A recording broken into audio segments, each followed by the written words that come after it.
आदर्श शिक्षण समिति बाड़मेर ई शिक्षण कार्य में आप सभी भैया बहनों का हार्दिक स्वागत और अभिनंदन है।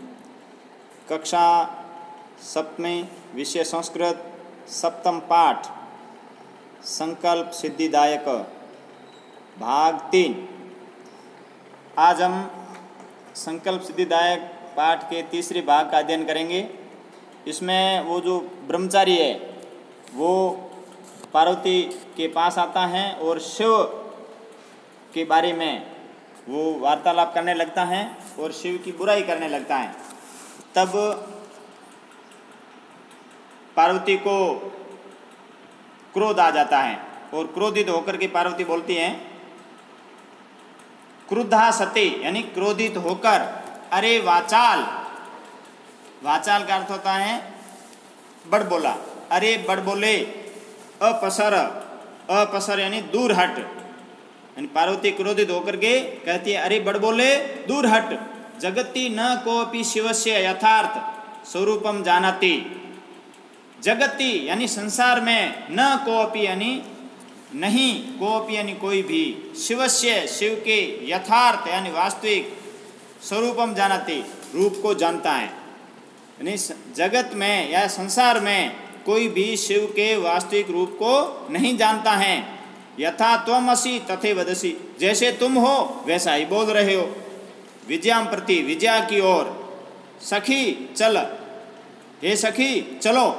यह निंदाम करोति, जो निंदा करता है, सह तु पाप भाग भवति, वह तो पाप का भागी होता है।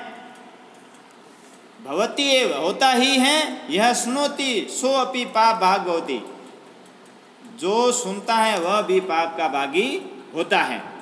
अपनी सखी को कहती हैं कि सखी चलो, जो निंदा करता है वह तो पाप का भागी होता ही है और जो सुनता है वह भी पाप का भागी होता है। पार्वती द्रुत गत्या निष्क्रामति, पार्वती द्रुत गति से निकलती हैं, वहाँ से रवाना हो जाती है द्रुत गति से, तेज गति से।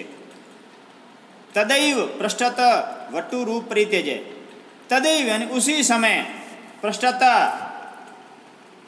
पीठ की ओर से या पीछे से, वटो यानी जो ब्रह्मचारी है वो,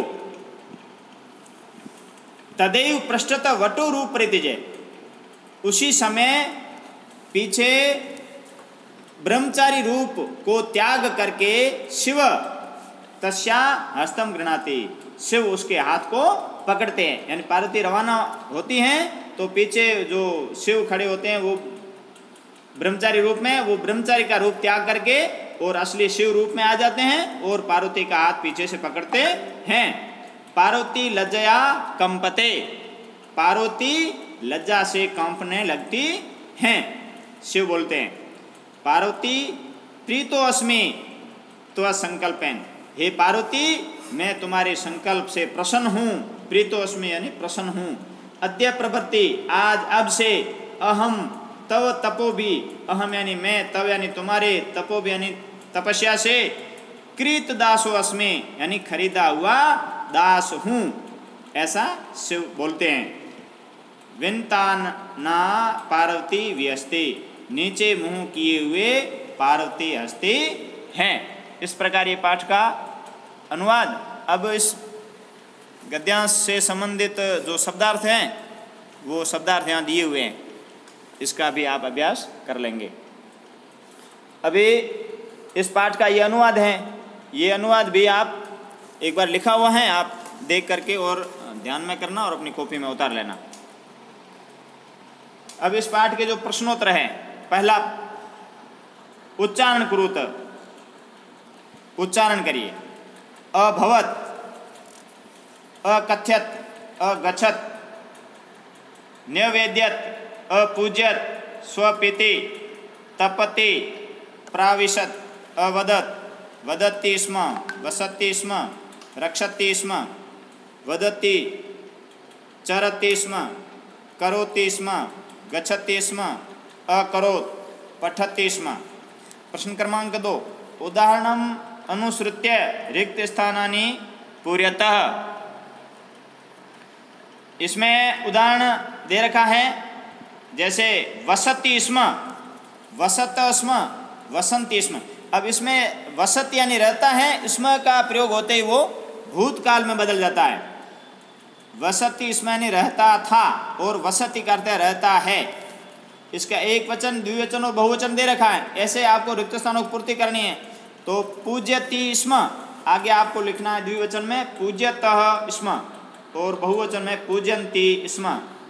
फिर इधर जो भरना है रिक्त स्थान में रक्षति स्म और बहुवचन भरना है रक्षन्ति स्म। फिर चरति स्म का आपको द्विवचन भरना है चरत स्म और आगे चरन्ति स्म। फिर इसमें शुरू से है करोति स्म, कुरुत स्म और कुर्वन्ति स्म। ऐसे ख है, इसमें पुरुष एक वचन द्विवचन बहुवचन दे रखा है, पुरुष के हिसाब से भरना है। उदाहरण के हिसाब से दिया, प्रथम पुरुष दिया है अकथ्यत, अकथ्यताम, अकथ्यन। तो अब आपको जो इसमें रिक्त स्थान भरने हैं तो इसका प्रथम पुरुष भरना तो अपूज्यत, और रक्ष धातु में नीचे जो भरना है तो उसमें अरक्षत दे रखा है अरक्ष्यताम, अरक्षन। ग, इसमें भी पुरुष एक वचन द्विवचन बहुवचन दिए हुए हैं। तो उसमें उदाहरण दिया है मध्यम पुरुष का। मध्यम पुरुष में आया है अवसह, अवस्तम, अवसत। तो आपको नीचे जो रिक्त स्थान उसमें भरना है मध्यम पुरुष में अपूजय, अपूज्यतम, अपूज्यत। और इसमें है अचरह, अचरताम, अचरत। इसका जो है अचरह, अचरतम, अचरत। ये चरताम लिखा है, चरताम नहीं, अचरत है। घ, घ में उत्तम पुरुष दिया हुआ है अपठम, अपठाव, अपठाम। उत्तम पुरुष में आप रिक्त स्थान बनना है अलिखम, अलिखाव, अलिखाम। उत्तम पुरुष में अचर्यम, अचर्याव, अचर्याम। प्रश्न क्रमांक 3।